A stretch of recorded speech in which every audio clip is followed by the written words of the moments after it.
Caste census हो ताकि ये मालूम हो सके कि कौन सी कास्ट डेवलप हुई है, कौन सी कास्ट अंडर डेवलप है।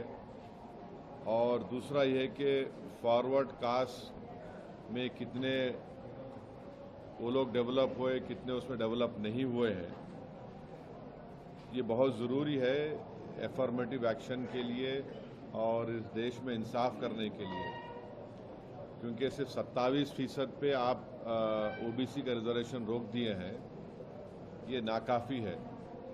और कास्ट सेंसस ही इस चीज़ को साबित करेगा कि बैकवर्ड कास्ट इस देश में कितने पीछे हैं, कितना उनसे नाइंसाफ़ी हुई है।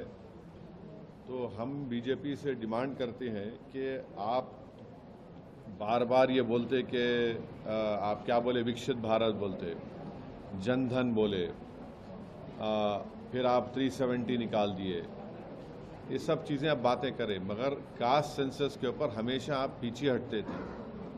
और जब कास्ट सेंसस का डिमांड शुरू हुआ तो खुद प्राइम मिनिस्टर और बीजेपी के बड़े बड़े लीडर्स बोले कि बटेंगे तो कटेंगे, और इस तरह की वाहियात बातें होती थी।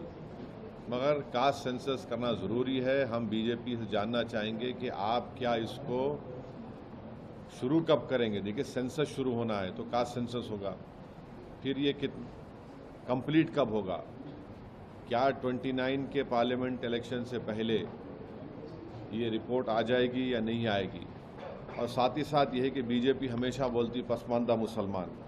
भाई, पसमानदा मुसलमान का क्या मौक़िफ़ है, क्या उनका स्टेटस है, कितना डिप्रेविटी उनमें है, और जो नॉन पसमानदा मुसलमान है उनका क्या पोजीशन है।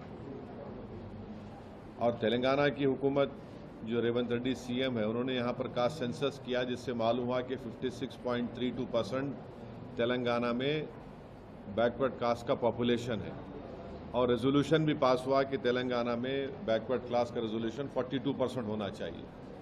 तो जाहिर है जब कास्ट सेंसस होगा तो गवर्नमेंट किसी की भी हो, उनको 50% के थ्रेशोल्ड को ब्रेक करना पड़ेगा। और जब कास्ट सेंसस की रिपोर्ट आएगी तो मालूम होगा कि नॉन गवर्नमेंट सेक्टर्स में भी अदर बैकवर्ड क्लास से कितना उनका डिप्रिवेशन है, तो उस बारे में भी सोचना पड़ेगा। तो एफर्मेटिव एक्शन की बहुत ज़रूरी है। और ये जो नारा काशीराम ने दिया था कि जिसकी जितनी आबादी उतनी उसकी भागीदारी, ये इसको प्रैक्टिकली इम्प्लीमेंट करना है ज़रूरी है हमारे भारत देश में।